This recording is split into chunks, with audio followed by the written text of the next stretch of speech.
Coucou à toutes et à tous, donc aujourd'hui on va se retrouver pour faire le bilan de l'année 2017 qui a été une année très compliquée. Pour ceux et celles qui ne me suivent pas, vous n'êtes sûrement pas au courant, mais ça a été une année vraiment horrible pour moi et je vous mets la vidéo qui vous expliquera pourquoi ça a été une des pires années. D'ailleurs je vais reprendre tout ça avec vous en vidéo mois par mois entre guillemets, les choses qui se sont passées. Et juste avant ça, je voulais vous faire un petit look-up de ce que j'ai fait comme maquillage aujourd'hui. Donc j'ai fait un maquillage bordeaux avec des petites pointes vers les yeux pour faire un regard un peu plus grand parce que j'ai l'impression d'avoir des petits yeux. Et je porte un petit rouge à lèvres violet fort sympathique. Et donc du coup c'était pour savoir si jamais ça vous intéressait que je vous fasse un tuto maquillage sur ce maquillage là. Donc n'hésitez pas à me dire en commentaire si jamais ça vous plairait. Et donc du coup on va pouvoir entamer la vidéo. Donc on va commencer avec le mois de janvier qui a été un des plus beaux mois de toute ma vie. Franchement je vous dis les amis, ça a été je crois le plus beau mois de toute ma vie. Tout simplement parce que c'est le mois où j'ai eu ma fille en entier tout simplement. J'ai eu ma fille en entier pendant tout un mois. Même si c'était compliqué au quotidien parce que j'habitais pas avec le papa malgré le fait que qu'on s'aimait etc. Matériellement on pouvait pas vivre ensemble et j'étais en foyer maternel et c'était pas évident tous les jours de s'en sortir toute seule, de faire les courses toute seule, de s'occuper de la petite toute seule, de se lever toutes les nuits. C'était pas évident honnêtement, mais franchement je me rends compte que c'était la plus belle période de ma vie, le mois de janvier. Et j'ai vraiment adoré, mais vraiment adoré ce mois-là, j'en ai profité à fond. Ensuite, le mois de février, c'est là où ça a commencé un peu à se corser. Oui, dès le deuxième mois de l'année, ça a commencé à se corser.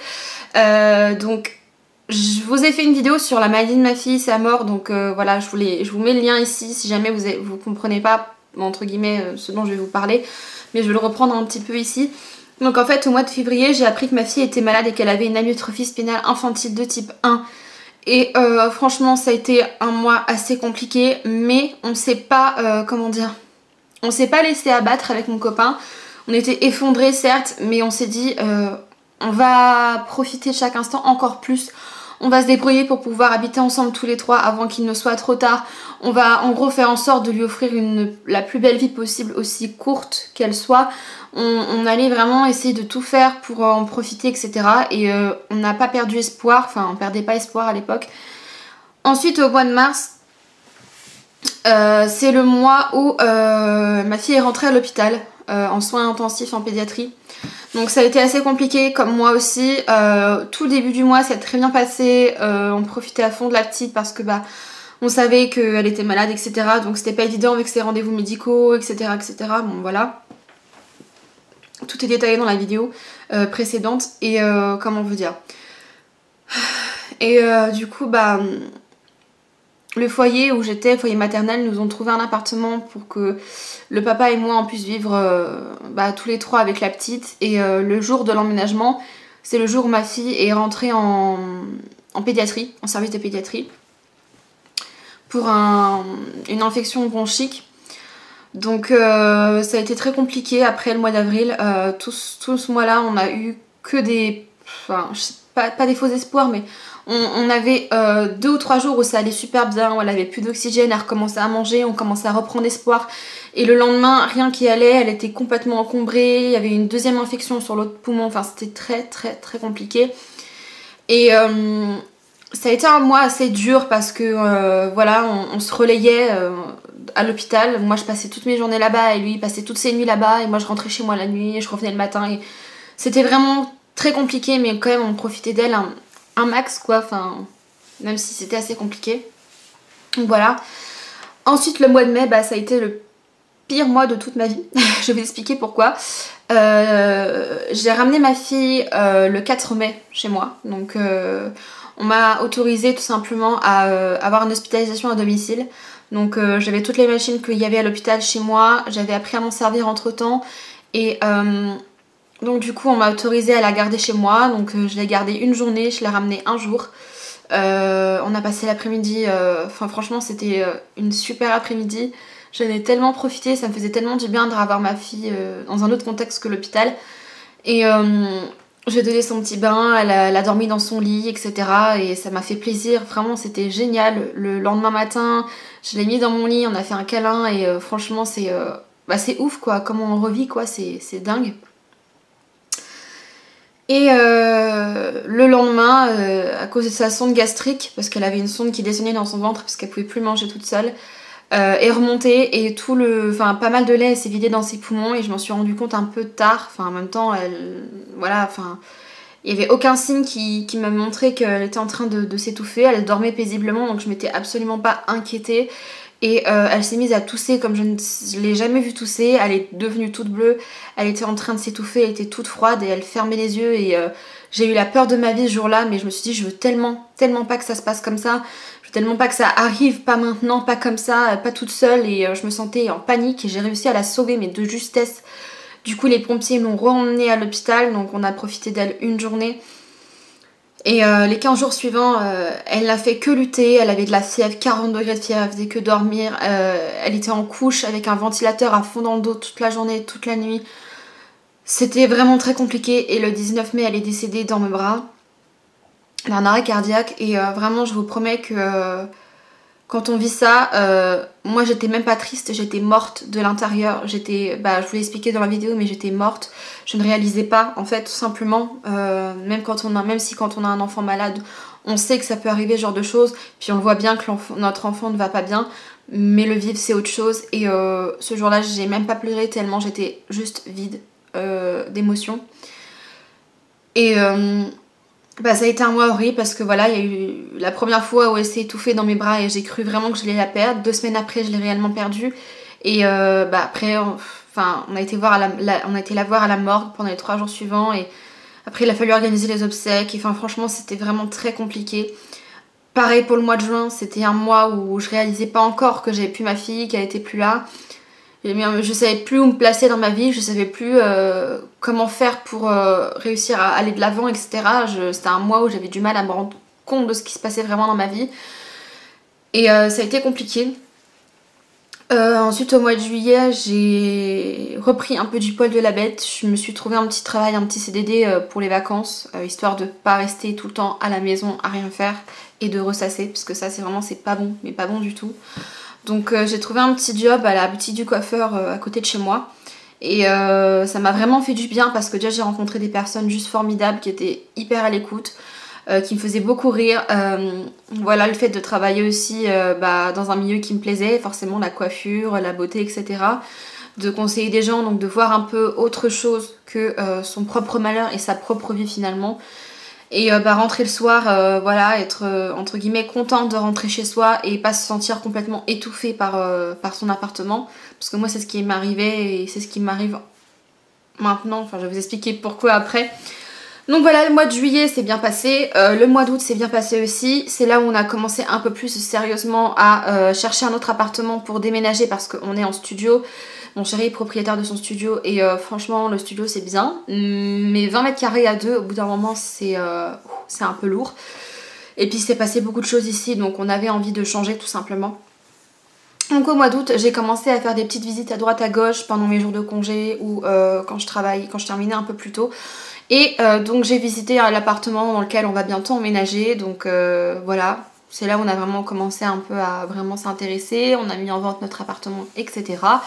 Au mois de septembre, notre appartement, il était vendu, donc on l'avait signé chez le notaire et on allait signer pour le nôtre, pour le F3 qu'on allait acheter. Ensuite, au mois de septembre, mon contrat s'était terminé avec la boutique du coiffeur parce que c'était un contrat de 2 mois. Donc j'étais un peu triste parce que j'aurais voulu rester tellement j'ai bien aimé l'entreprise, les personnes et le travail finalement. Donc au mois de septembre, je me suis remise à retrouver du travail. Donc j'ai pareil recontinué à mettre des CV dans les centres commerciaux, dans les magasins, à postuler sur internet, etc. Aller dans les boîtes d'intérim, voilà, j'ai vraiment tout fait. Ah oui, et également au mois de septembre, j'ai commencé à avoir des douleurs au niveau des ovaires, enfin au niveau de mon ovaire gauche et je ressentais comme une grosseur. Et je me suis posé la question, mais est-ce que je suis enceinte? Enfin j'ai commencé à me poser des questions, à me faire peur. Et non, je voyais que ça me faisait mal. Quand je m'asseyais, je sentais vraiment comme une boule. Et je me suis dit, oh c'est bizarre, c'est pas normal. Donc je vais aller voir mon médecin. Mon médecin m'a prescrit une échographie donc à faire pour voir s'il n'y avait pas un kyste ou une connerie ou un truc comme ça. J'ai fait cette Donc cette fameuse échographie, et en fait ils se sont rendus compte que j'étais SOPK, donc j'avais le syndrome des ovaires polykystiques et que en gros je fais des kystes à répétition, ce qui fait assez mal, ce qui en fait qui chamboule tout le système hormonal du corps, et du coup bah je vous laisserai des liens pour vous renseigner en barre d'infos. Mais clairement voilà, je commençais un peu à saturer niveau mauvaises nouvelles. Ensuite j'ai déposé un CV à Bully-Bellule même si je cherchais pas, voilà, donc dans celui qui était le plus proche de chez moi. La manager m'a rappelé 2-3 semaines après, donc au mois d'octobre. Voilà, donc au mois d'octobre, qu'est-ce qu'il y a eu de spécial? Rien à part mon anniversaire, le 6 octobre, voilà. Rien de fantastique. Donc du coup il y avait donc cette personne, cette manager pardon de chez Bully-Bellule qui m'avait rappelé, donc j'étais contente, j'avais bon espoir. J'avais fait un entretien avec elle, c'était super bien passé, franchement j'étais pas stressée et de toute façon à force de faire des entretiens on n'est même plus stressé, on y va comme si on allait rencontrer un pote limite, donc voilà, j'étais super contente, c'était très bien passé. Elle avait appelé mon ancienne responsable de la boutique du coiffeur qui avait dit plein de bien sur moi, donc du coup j'avais bon espoir d'être prise. Et elle m'a rappelé une semaine plus tard pour me dire que malheureusement pour le poste en question qui était un CDD de 4 mois je crois, je n'avais pas été prise parce qu'ils ont préféré prendre quelqu'un qui avait déjà travaillé dans l'entreprise, ce que je peux comprendre, mais j'étais un peu déçue. Donc du coup pendant 3 semaines rebelote, je me suis remise encore à chercher du travail, à passer des entretiens, etc. etc. Je commençais un peu à désespérer parce que quand ça fait 4, 5, 6, 8 semaines que vous cherchez du travail et que vous passez 4 à 5 entretiens par semaine et que c'est fatigant de prendre toujours des refus ou des gens qui ne vous rappellent même pas, voilà, c'est clairement usant. Et au bout d'un moment, j'ai eu la manager d'un autre Bully-Bellule qui m'a appelé en me disant que celle avec qui j'avais passé l'entretien lui avait confié mon CV, lui avait recommandé mon CV, donc ça m'a vraiment touchée. Je me suis dit ah bah ça fait plaisir de voir que bah, vraiment ça a été sincère, que ça s'était vraiment bien passé. Et donc du coup j'ai rencontré cette manager qui était, enfin vraiment qui a été super mais super adorable avec moi, qui m'a donné ma chance, qui bah, était très humaine, très compréhensive parce que je lui ai dit directement que j'avais perdu ma fille et que il fallait que je sois libre le week-end du 3 et du 4 novembre pour aller au week-end de commémoration de sa mort et bah, de la mort de tous les enfants qui sont partis de cette maladie. Et elle m'a dit qu'il n'y avait aucun problème, qu'elle allait s'arranger pour que je puisse y aller et qu'elle me prenait en CDI en 24 heures. Et j'étais vraiment tellement contente. Je me suis dit ça y est, enfin quelque chose qui va me soulager parce que franchement je vous jure que financièrement être deux sur un salaire, surtout quand on est propriétaire, c'est très compliqué. Donc je me suis dit enfin financièrement ça va aller mieux, je vais pouvoir travailler, voir autre chose et bah le libellule quoi, j'étais super contente. Donc j'ai intégré ce magasin le 24 octobre, donc j'ai été assez froidement accueillie par les anciennes personnes qui étaient là parce que je pense qu'elles n'étaient plus motivées et qu'elles n'avaient clairement plus envie de travailler dans cette entreprise. D'ailleurs elles y sont parties. Donc voilà, à part la responsable qui a été adorable, c'était pas très bien accueilli finalement, mais bon je pense que c'était pas méchant, mais c'était juste un manque de motivation je pense, ce que je peux comprendre. Et donc du coup j'étais contente voilà de trouver un travail, un CDI en plus. Donc au mois de novembre bah j'ai passé le mois, donc déjà la première partie du mois j'ai été au week-end de l'association Éclasse, qui est l'association de la maladie de ma fille. Et donc j'ai rencontré un petit peu bah, les parents qui vont traverser ça aussi, j'ai rencontré les personnes gérant l'association et ça a été un beau partage, ça a été un beau moment et bah, c'était vraiment un week-end assez dur niveau émotion, mais c'était quand même un bon week-end, moi ça m'a fait du bien. Donc voilà, ensuite tout le reste du mois j'ai passé un peu le mois à essayer de motiver au travail, voilà, j'ai fait les inventaires, j'ai remis en bien le magasin. On a déplacé quelques meubles voilà, pour revoir pardon, l'agencement. Vraiment je me suis mis à fond dans le travail parce que je voulais absolument qu'il me garde, qu'il voit que je suis motivée, que je suis au taquet, etc. De toute façon moi quand je travaille je suis au taquet tout le temps. Je peux pas rester sans bouger, surtout quand il y a plein de trucs à faire, je supporte pas. Donc moi j'étais tout le temps au taquet en train de bouger, en train de courir partout. Et voilà donc voilà, le mois de novembre s'est passé comme ça. Ensuite au mois de décembre, là ça avait commencé un peu à se corser. Et donc du coup pour le mois de décembre ce qui s'est passé c'est que tout simplement le 8 décembre, j'ai perdu mon travail. Voilà. Alors j'ai signé un CDI de base, donc il y avait une période d'essai de 2 mois obligatoire qui prenait fin le 23 décembre 2013. Oui, bien sûr, 2017. Et c'était un peu compliqué parce que l'équipe était en train de changer assez régulièrement. Enfin voilà, moi je suis en 1 mois et demi que je suis restée là-bas, j'ai vu 4 personnes différentes et 2 managers différentes. Donc l'équipe vraiment pas très stable, c'était en train de se stabiliser. Et donc la nouvelle manager qui est arrivée le 8 décembre n'a pas pris le temps d'essayer de me connaître, n'a pas pris le temps de... Voilà, d'essayer de voir ma façon de travailler, parce que c'est vrai qu'en première apparence, je peux faire un peu froide, je peux faire un peu... ouais, un peu froide, un peu indépendante. C'est vrai que j'aime bien faire ce que j'ai à faire et je suis surtout là pour travailler, oui, en équipe, certes. D'ailleurs, je m'entendais très bien avec mes collègues et voilà, ça se voyait que j'étais quelqu'un de sociable, j'allais toujours vers les clients, j'avais toujours le sourire. Et surtout que c'était une période très compliquée parce que quand elle est arrivée, c'était 2 jours après l'anniversaire de ma fille qui aurait eu 1 an. Et franchement, j'étais pas trop dans les conditions pour être souriante et pour être très avenante envers elle. Et j'étais très polie, hein, bonjour, au revoir, lui demander, voilà, qu'est-ce que vous pensez de ça, on a voulu mettre ça en avant, qu'est-ce que vous en pensez, dites-moi ce que vous en pensez, etc., etc. Mais apparemment, voilà, socialement, de niveau caractère, je lui ai pas plu, voilà. Enfin, je ne sais pas si elle a vraiment pris le temps de me connaître, parce que pour moi, en 2 après-midi, on peut pas connaître quelqu'un. Donc voilà, elle m'a tout simplement, le vendredi 8, remis la petite feuille qui mettait fin à la période d'essai, et du coup, comme quoi, le CDI, je pouvais me carrer au cul, pour être poli. Et ça a été le coup de massue, parce que franchement, entre apprendre la maladie de ma fille, à sa mort, devoir l'enterrer, aller dans une première entreprise et ne pas pouvoir y rester parce qu'il n'y avait pas de place, apprendre qu'on est malade, ensuite, enfin voilà quoi, ensuite perdre son travail, après en avoir trouvé un que je cherchais depuis presque 7 mois. Franchement, ça a été une année hyper compliquée et je suis contente qu'elle se termine parce que je veux tellement repartir à zéro quoi. Je veux partir à zéro dans un nouvel appartement, dans une nouvelle ville, dans une autre entreprise avec des gens que je ne connais pas, qui ne pourront pas me juger sur sur ce que j'ai vécu avant et qui vont me voir telle que je suis maintenant.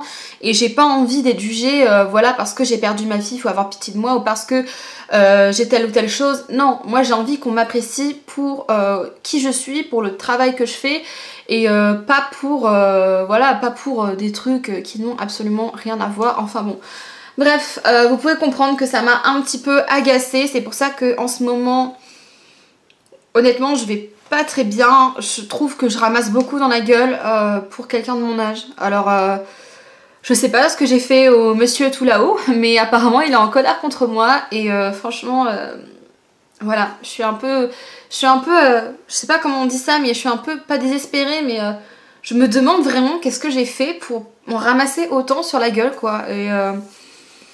Et voilà, c'est comme ça, c'est compliqué.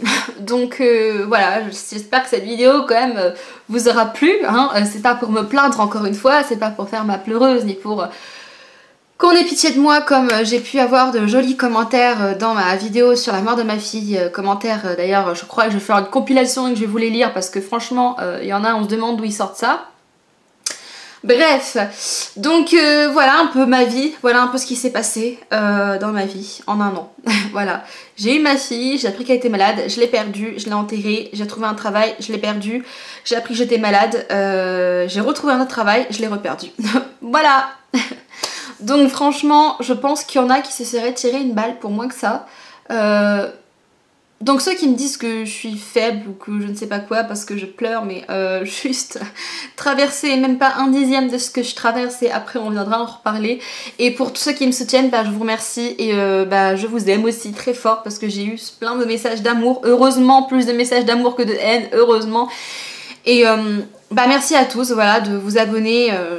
On a dépassé les 14 000 abonnés, c'est un truc de ouf. Enfin, franchement, je m'attendais pas à ce que ça aille aussi vite. Et je vous remercie de me suivre quotidiennement, de m'ajouter sur les réseaux sociaux, de liker mes vidéos, de commenter, de me laisser des messages juste super mignons. Et je vous remercie. Bientôt, je vais vous organiser un petit concours pour vous remercier de votre fidélité, de vous remercier de vous abonner, d'activer la petite clochette, etc. Donc voilà, ça sortira bientôt. J'en ai fait une vidéo exprès pour vous montrer les lots, ce qui va être à gagner, etc. et comment ça va fonctionner. Donc je vous fais de gros bisous, je vous dis à bientôt et je vous souhaite du coup de bonnes fêtes et en espérant que l'année prochaine soit meilleure. Hein. Allez, gros bisous et puis à bientôt pour de prochaines vidéos.